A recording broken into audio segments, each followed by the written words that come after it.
आप देशद्रोह की बात कर रहे हैं।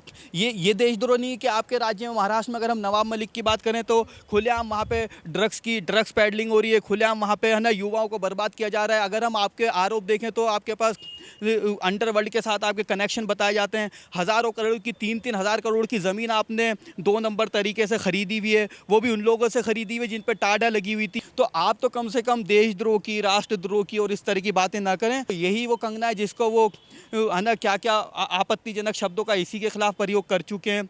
तो कम से कम आप भाषा का या देश का या इस तरह की बातें आप तो ना करें, आपके मुंह से अच्छी नहीं लगती। राहुल गांधी जी से मैं यही कहना चाहूँगा कि आपको पहले तो ना तो राजनीति को कोई समझे, ना आप वैसे भी अध्यक्ष पद आप अपना छोड़ के भागे हो। आप बात कर रहे हो मोदी जी की और केंद्र सरकार के ऊपर आरोप लगा रहे हो। जो लेडी पार्टी की ना तो प्रवक्ता है, ना रिप्रेजेंटेटिव है, ना पदाधिकारी है, ना एमपी है, ना एमएलए है, अगर उसके एक बयान से बीजेपी देशद्रोही हो जाती है या देश के खिलाफ बोलने वाली पार्टी हो जाती है या उसे सरकार ही छोड़ देना चाहिए, इनका बस चले तो बोलेंगे अब जी केंद्र सरकार को इस्तीफा ही दे देना चाहिए, सारे चीफ मिनिस्टर को इस्तीफा दे देना चाहिए, सिर्फ इसलिए कि कंगना रनौत ने ये बोल दिया कि असली आज़ादी 2014 में मिली। नमस्कार, आप देख रहे हैं ओ न्यूज़ हिंदी और मैं हूं आपके साथ आयुषी श्रीवास्तव। आपको बता दें अभी कुछ दिन पहले कंगना रनौत को पद्मश्री अवार्ड से नवाजा गया था, जिसके बाद कंगना रनौत का एक बयान से अब विवाद खड़ा हो गया है। बता दें कंगना रनौत ने अपने एक बयान में ये कहा था कि 1947 में जो आज़ादी मिली वो आज़ादी नहीं भीख थी, असली आज़ादी 2014 में मिली है, जिसके बाद कांग्रेस भी अब बीजेपी को और कंगना रनौत को देशद्रोह बता रही है। इसी मुद्दे पर हमारे साथ ज़्यादा बातचीत करने के लिए अमन जी मौजूद है, जो कि सोशल पैनलिस्ट हैं और तमाम मुद्दे पर अपनी बेबाकी से राय रखते हैं। सर, आप कंगना के इस बयान को सबसे पहले किस तरीके से देखते हैं? देखिए, पहले तो मेरा ऐसा मानना है कि जैसे कि जो दूसरे जो विपक्ष है वो बीजेपी को टारगेट कर रहे हैं कंगना के बयान से, पहले तो ये मुझे लगता है कि ये बिल्कुल नॉनसेंस बात है, क्योंकि कंगना रनौत ना तो बीजेपी की रिप्रेजेंटेटिव हैं, ना कोई उसकी पदाधिकारी हैं। तो जो भी बात कंगना बोलती है, पहले ये उनका इंडिविजुअल अपना जो पर्सनल उनका व्यू है, पहली चीज़ तो मैं इसको इस वे से देखता हूँ। दूसरी चीज़, जैसे कि कंगना ने कहा कि भाई जो हमें 1947 में आज़ादी थी वो भीख में मिली थी, या अगर हम कहें तो 2014 में हमें असली आज़ादी मिली है, तो पहले तो हमें उसका संदर्भ समझना चाहिए। देखिए, जब भी कोई बयान देता है तो उसके पीछे उसका कोई संदर्भ होता है, उसकी कोई इंटेंशन होती है, उसके पीछे उसकी कोई विचारधारा होती है कि वो क्या कहना चाहता है, क्यों कहना चाहता है। तो देखिए, अगर हम देखें तो कई ऐसी चीज़ें थी, अगर हम देश हमारा आज़ाद भले ही 1947 में हो गया, अगर मैं अपने पॉइंट ऑफ व्यू से अपनी बात रखता हूँ तो, लेकिन देखें जैसे हमारे देश में आज तक सिर्फ भ्रष्टाचार होता आया, घोटाले होते आए, और जी सरकार, जो भी सरकार हमारे देश में जो कांग्रेस की सरकार चलती थी, कोई ऐसा 2 नंबर का काम नहीं है जो उसमें ना हुआ हो। लेकिन और देश की डेवलपमेंट के लिए कोई कार्य नहीं हुआ, कोई ऐसी कम्युनिटी नहीं है जिसके लिए कोई भलाई की गई हो। गरीबों के लिए जैसे बोलते थे गरीब हटाओ, तो गरीब हटाओ के चक्कर में, गरीबी हटाओ के चक्कर में इन्होंने गरीबी हटा दी है। लेकिन हम देखें जब 2014 के बाद मोदी जी की जो पॉलिसीज़ थी, जो योजनाएँ थी, जो सबका साथ सबका विकास सबका विश्वास लेके जो चलना चाहते थे, जो सबको जो गरीब से गरीब तबके को साथ लेके चलना चाहते थे, तो ये सब जो हमें देखने को मिला, जो 2014 के बाद देखने को मिला।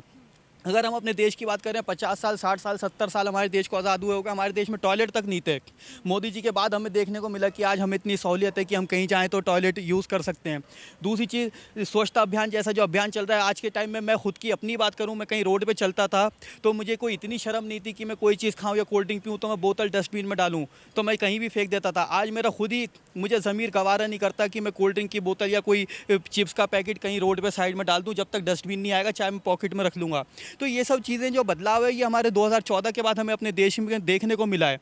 तो महिलाओं का इतना, आज के पहले देखें महिलाओं का सिर्फ शोषण होता आया था और उनको कहीं आगे कोई अपॉर्चुनिटी नहीं थी। आज अगर हम इलेक्शंस में भी देखें तो महिलाओं को बराबर से सीट दी जाती है और टिकट दिए जाते हैं। अगर हम मंत्रिमंडल देखें केंद्र का, तो आज के टाइम में हम देखें तो करीब 12 से 15 कैबिनेट मिनिस्टर्स महिला हैं। तो ऐसी छोटी छोटी चीज़ें जिसे हम ये कह सकते हैं कि असली आज़ादी जो है हमें 2014 के बाद मिली। 2014 के बाद इसलिए मिली कि हमारा देश जो आज नेशनल इंटरनेशनल लेवल पे आज एक रेपुटेशन के तौर पे देखा जाता है, उसकी एक रिस्पेक्ट है समाज में। पहले हम कहीं इंडिया से बाहर जाते थे, अगर हम कहते थे हम इंडिया से हैं, हम भारत से हैं, तो कोई हमारी उतनी कोई इज्जत नहीं थी। आज के टाइम में अगर हम बोलते हैं तो हमें एक इज्जत मिलती है, हमें वैल्यू मिलती है, हमें अच्छा लगता है। इंटरनेशनल लीडर्स तक हमारे देश के प्रधानमंत्री को एक रिस्पेक्ट के तौर पर देखते हैं, विश्व उन्हें रिस्पेक्ट के तौर पर देखता है। तो पहले हमें संदर्भ समझना चाहिए। लेकिन उसके बाद भी जैसे हम देखें आप ठीक है, अभी तो उधर से कंगना का बयान ही आया, अगर हम देख रहे हैं विपक्ष हो, चाहे वो महाराष्ट्र की सरकार हो, चाहे और कोई सरकार हो, वो सब बस कंगना से पद्मश्री वापस ले लेना चाहिए, कंगना से ये कर लेना चाहिए। ठीक है, देखिए पद्मश्री वापस लेना ना लेना ये केंद्र का मसला है और राष्ट्रपति जी का मसला है। उन्हें ऑनरेबल प्रेसिडेंट ऑफ इंडिया ने वो अवार्ड दिया है। वो अगर उन्हें लगता है कि कंगना रनावत ने देश का अपमान किया है या हमारे जवानों का अपमान किया है या जो स्वतंत्रता सेनानी थे उनका अपमान किया है, तो वो राष्ट्रपति जी जानेंगे और केंद्र जानेगी। सर, नवाब मलिक ने तो ये बयान भी दिया है कि बीजेपी केंद्र सरकार ऐसे देशद्रोह को पद्मश्री दे ही क्यों रही है। पहली बात तो उन पे ऐसा कोई मुकदमा नहीं है कि वो देशद्रोही हैं या राष्ट्र का उनके ऊपर उन्होंने कोई अपमान किया है, पहली चीज़ है। दूसरी चीज़, कंगना जी ने खुद ही ये साफ कर दिया कि अगर मेरे ऊपर ऐसा कोई आरोप सिद्ध हो जाता है कि मैंने देश के स्वतंत्रता सेनानियों का या जवानों का या शहीदों का अपमान किया, तो मैं खुद ये जो पद्मश्री है वापस लौटा दूंगी। तो देखिए, पहली चीज़ तो ये खुद ही वो पद्मश्री वापस देने को तैयार है, लेकिन आप पहले तो सिद्ध तो कीजिए। उनका जो बयान था, अगर हम उसे सुने, उसमें दो चीज़ थी। एक ये कि 1947 में जो आज़ादी मिली थी वो हमें भीख में मिली थी। दूसरी चीज़, असली आज़ादी हमें 2014 में मिली है। इसका मतलब ऐसा उन्होंने कहीं भी नहीं कहा कि मैं जो जिन्होंने देश को आज़ाद कराने के लिए जो अपनी जानें दी, जो अपना योगदान दिया, या जो हमारे स्वतंत्रता सेनानी थे, जो शहीद थे, जो सेना थी, या जो रानी लक्ष्मीबाई जैसे लोग या और ऐसे लोग जो हमारे देश के लिए जिन्होंने अपनी जानें दी और देश आज़ाद कराने के लिए अंग्रेज़ों से लड़े और मुगलों से लड़े, उनके जो था वो उनके ऊपर कोई टिप्पणी नहीं की गई है। तो पहले तो हमें ये देखना पड़ेगा। आप अननेसेसरी सिर्फ भारतीय जनता पार्टी को नीचे दिखाने के लिए, डाउन दिखाने के लिए, केंद्र सरकार को नीचे दिखाने के लिए सिर्फ कंगना रनावत को, जो भी मैंने आपको बोला, वो कोई पार्टी की रिप्रेजेंटेटिव भी नहीं है, कोई स्पोक्स पर्सन नहीं है, कोई पदाधिकारी नहीं है। वो अपनी विचारधारा, उनका क्या निजी राय है वो रखती हैं। अगर आपको आलोचना भी करनी है तो आप कंगना रनावत की आलोचना कीजिए। और सबसे बड़ी चीज़, आप देशद्रोह की बात कर रहे हैं, ये देशद्रोह नहीं है कि आपके राज्य में, महाराष्ट्र में अगर हम नवाब मलिक की बात करें तो खुलेआम वहाँ पे ड्रग्स पैडलिंग हो रही है, खुलेआम वहाँ पे है ना युवाओं को बर्बाद किया जा रहा है। अगर हम आपके आरोप देखें तो आपके पास अंडरवर्ल्ड के साथ आपके कनेक्शन बताए जाते हैं। हज़ारों करोड़ की, 3-3 हज़ार करोड़ की ज़मीन आपने 2 नंबर तरीके से ख़रीदी हुई है, वो भी उन लोगों से ख़रीदी हुई है जिन पर टाडा लगी हुई थी। यानी वो ज़मीन वैसे भी सरकार की होनी चाहिए थी। जिस पर टाडा लगती है, टाडा लगने का मतलब ये होता है कि वो सरकार की ज़मीन हो जाती है, सरकार उसे अपने कब्जे में ले लेती है। आप वो ज़मीन कौड़ियों के भाव में ख़रीद लेते हैं। आपके अगर हम दामाद की बात करें तो वो ड्रग्स के मामले में गिरफ्तार होकर और बेल पे छूटे हुए हैं। तो आप तो कम से कम देशद्रोह की, राष्ट्रद्रोह की और इस तरह की बातें ना करें। और आपकी जो जिनके साथ आपने गठबंधन में सरकार बना रखी है, तो वो लोग देखें तो वो कंगना है जिसको वो है ना क्या क्या आपत्तिजनक शब्दों का इसी के खिलाफ प्रयोग कर चुके हैं। तो कम से कम आप भाषा का या देश का या इस तरह की बातें आप तो ना करें, आपके मुंह से अच्छी नहीं लगती। राहुल गांधी का भी बयान आया। राहुल गांधी ने कहा कि हमारे जो सेनानी थे, स्वतंत्रता सेनानी, वो महात्मा गांधी थे, लेकिन बीजेपी के जो स्वतंत्रता सेनानी है वो सावरकर है। उस पर क्या? हाँ, देखिए अब बात कहाँ से शुरू हुई और कहाँ तक पहुँच गई। एक ये बात कि असली आज़ादी हमें 2014 में मिली, उसका संदर्भ आपको नहीं पता। आप गांधी जी पे आ गए, आप वीर सावरकर पे आ गए, या आप और 2-4 लोग बीच में लिया है।